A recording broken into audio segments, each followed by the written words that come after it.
नमो चक्रधरा नमो योगेश्वरा नमो चक्रधरा नमो योगेश्वरा अभयातची हे विश्व जगावे अभयातची हे विश्व जगावे प्रसन्न व्हावे जन हे आगवे प्रसन्न व्हावे जन हे आगवे कश्मळ सारे दूर करा कश्मळ सारे दूर करा नमो चक्रधरा नमो योगेश्वरा नमो चक्रधरा नमो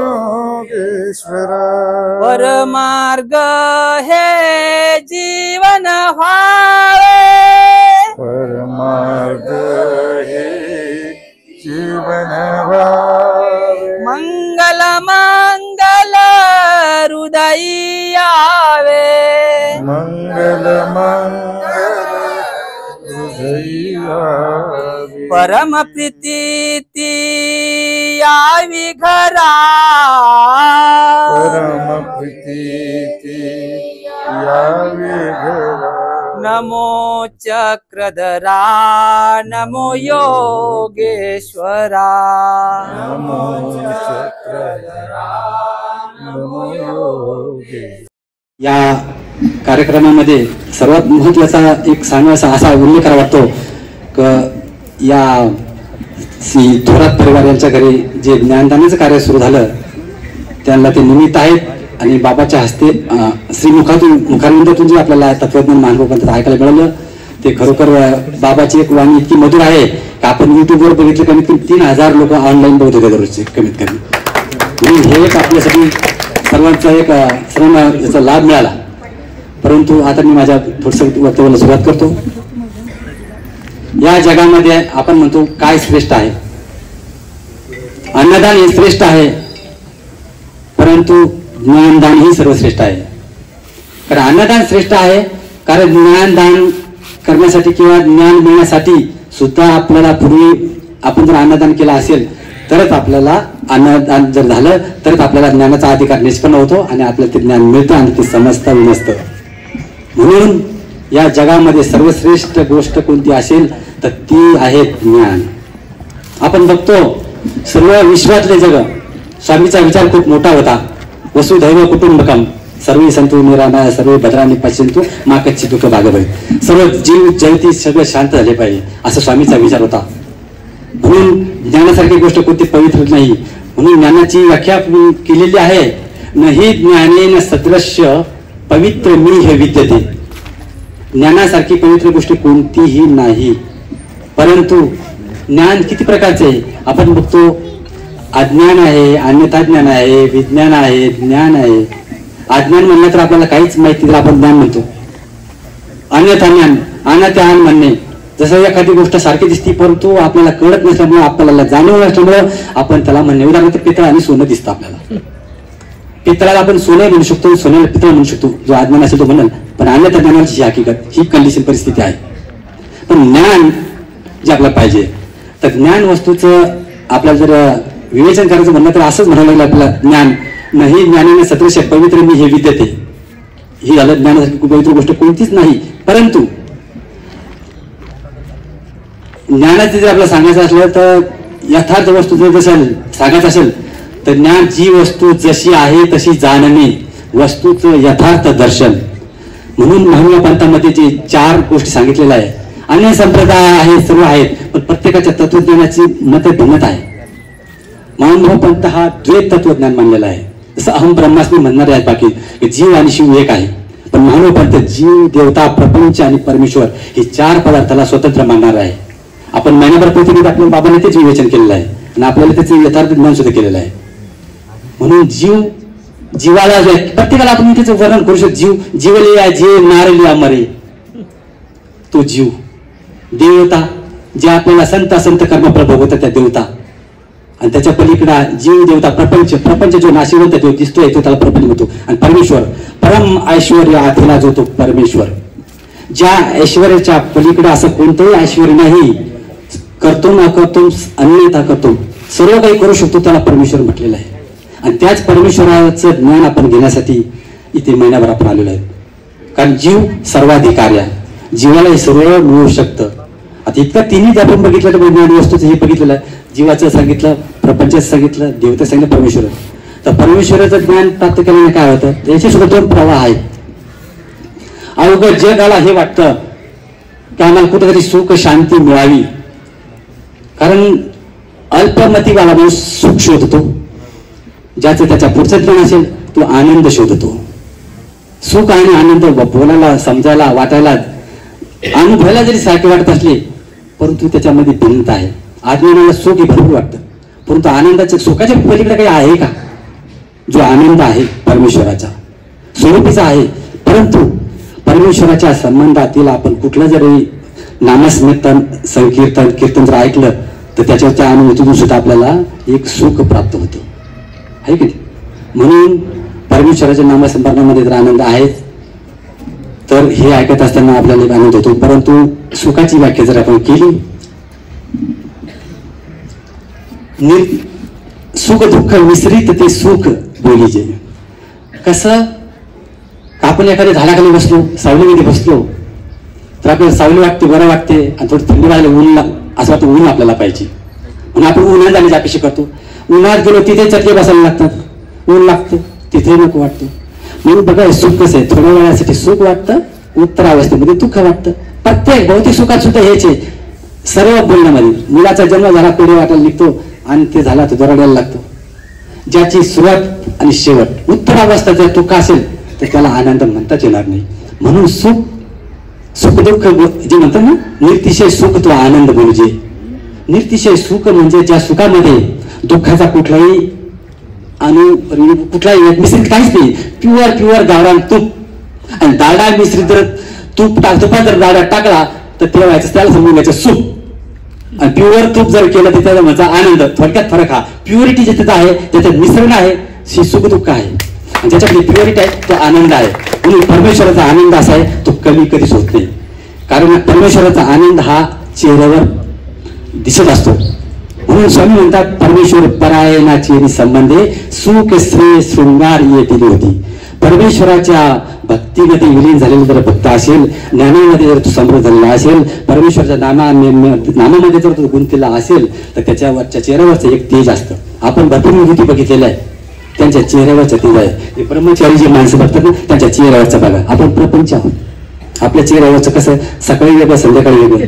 बाबा मनाबरोबर सांगतात तुमच्या चेहरा वाचला, तुमच्या भीतर काय आहे ते नाही. स्वामी म्हणतात भीतरी अशी ते निके, आपल्या आतमध्ये अंतःकरणामध्ये जे असतं ना ते महत्वाचं आहे. बाहेर तर चालतो कसं चालव, काय चाललं कसं काय, आनंदात कसं आनंदातून तर रडते. तर रडणं म्हणून आपल्या आतून आपल्याला सुख वाटलं पाहिजे. कारण रडणं कशासाठी हो, भौतिक सुख तुम्ही प्रपंच करता, मी प्रपंच करतो, प्रपंचामध्ये या जगामध्ये कोणी सुखी झालेलं नाही. कारण एका आपले परसनायकाचे आपलं चरित्र आहे, त्यामध्ये स्वामी म्हणतात दुःख रूपता, पाप मूलता, अनित्यता ये तिन्ही न होती तर संसारा वाचून अनेक काही गोष्टी असे.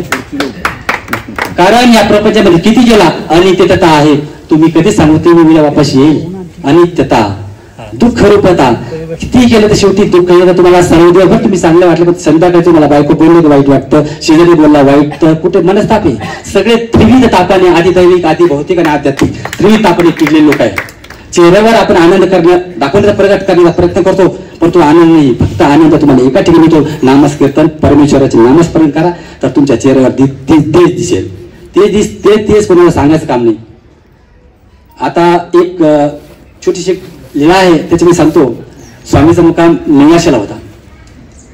निवाशाला मुक्काम असताना समोरच्या त्या गावातील सर्व मोठे मोठे ब्राह्मण मंडळी जे आहे ते गावाचा निवाडा करतात. मोठे मोठे पंचक्रोशीचे लोक मोठे भरजरी कपडे वस्त्र घालून आले आणि परमेश्वराचे फक्त आपले फाटके तुटके माझे कपडे घालून आले बसलेले.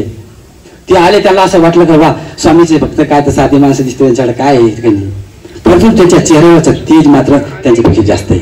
कारण भौतिक सुखामध्ये किती जर रमण झाला तुमचं आतून जे चाललेलं असतं ना ते बाहेर प्रगट होत असतं.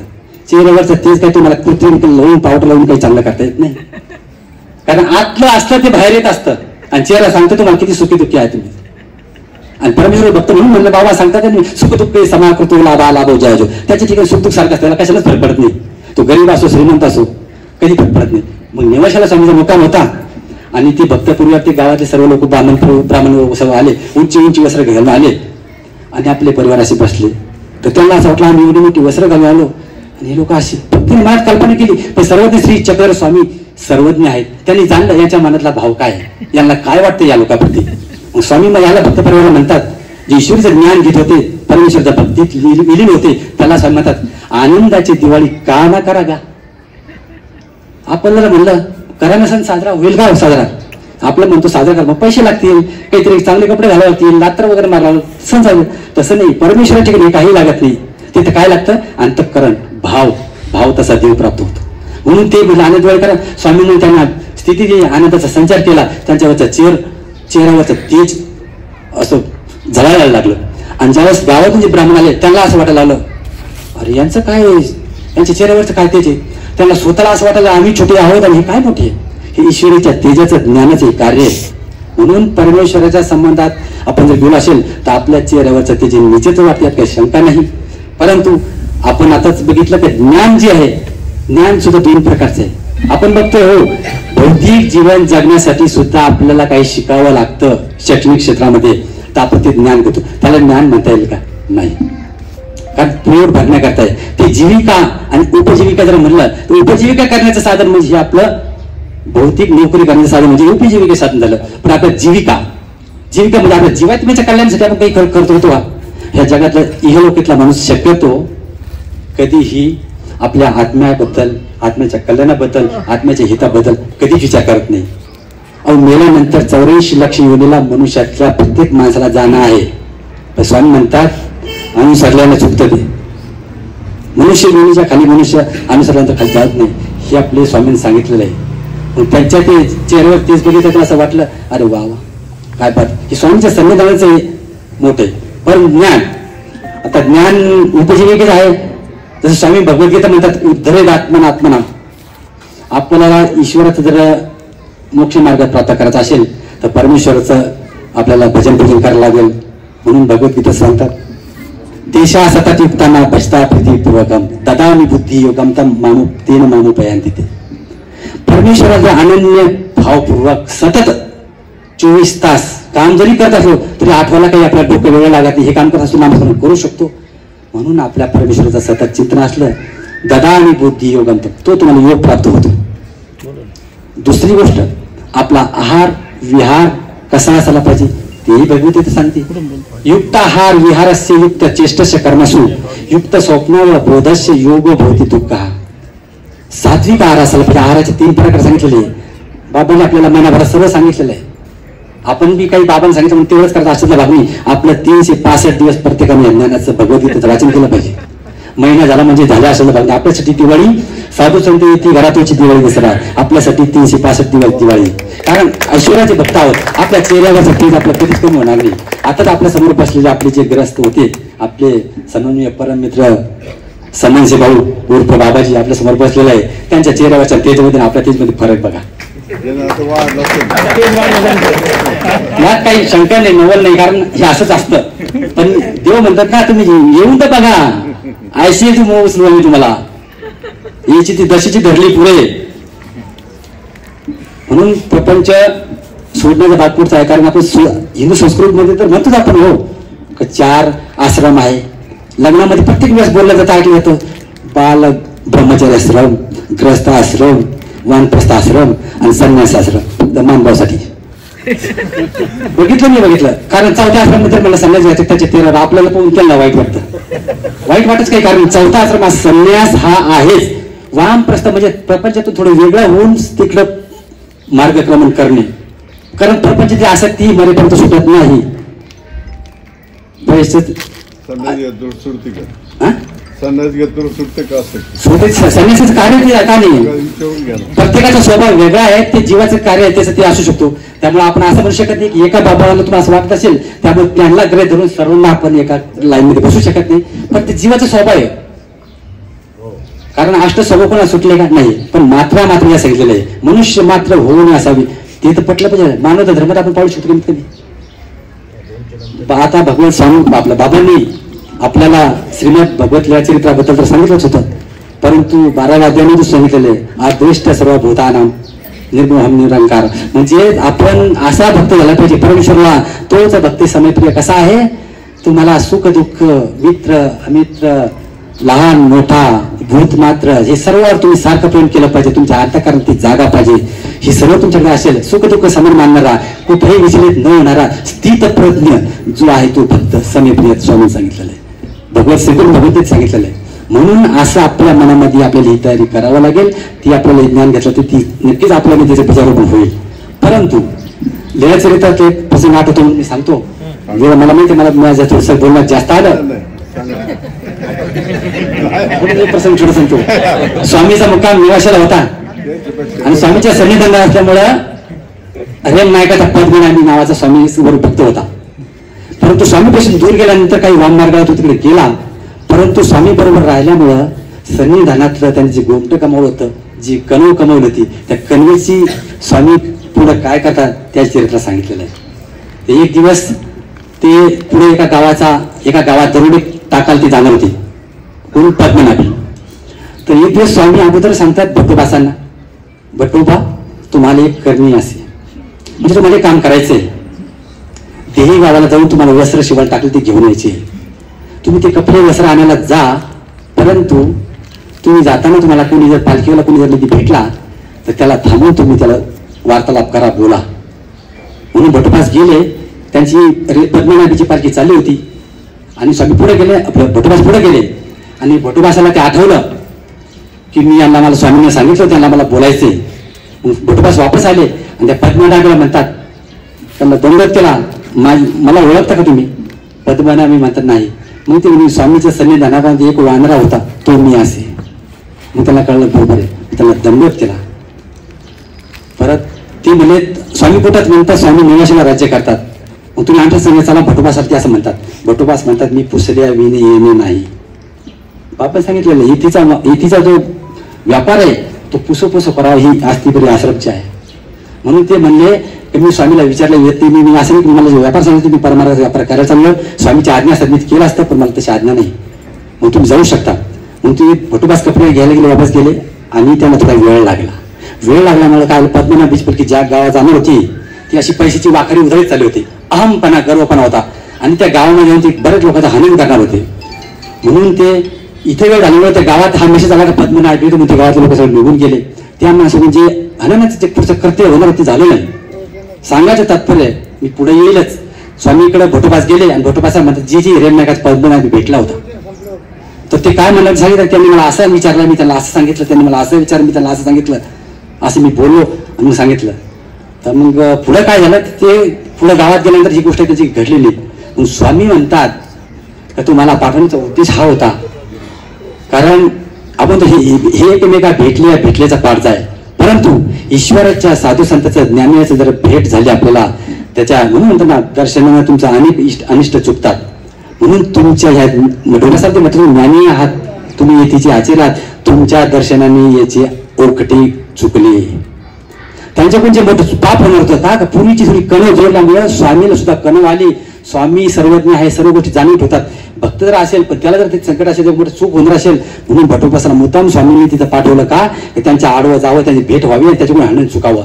म्हणून स्वामीचं एक सूत्र आहे याबद्दल, जीव एका क्षणा माझी एकुजे आपजेवी ते जन्माच्या सहस्र निस्तरू नसले. कारण जीव एका क्षणामध्ये जे आपजतो जे कर्म जोडतो ते कर्म 1000 जन्म घेऊन सुद्धा पटत नाही. असे कर्म गहन आहेत. आपण बाईसे बघितलं, शांताबाईचे बघितले, इथीचे कर्म बाईचं स्वामी म्हणतात जळताही जळेना जळत नव्हते. कर्म गहन होते, कर्माची गती कळली. एका कर्म जोडल्यानंतर त्या कर्माचं पुढे काय होईल सांगता येत नाही. म्हणून कर्म काळजीपूर्वक केलं पाहिजे. म्हणून आपली आवडी सदैव चतुरी साधनावर स्थान प्रसाद भिक्षुक वासनेवर असायला पाहिजे. असंविधानामध्ये परिवारावर जर आपली बुद्धी असेल तर ईश्वरावर जाईल. संविधानामध्ये ईश्वरावर बुद्धी होती तर परिवारावर जात होती. ते बी आपल्या पांड्याचं चरित्र मी सांगायला एवढा वेळ नाही. ते बोललं असेल तर अजून मला 4 तास पूर्ण नाही. क्षमस्व करतो.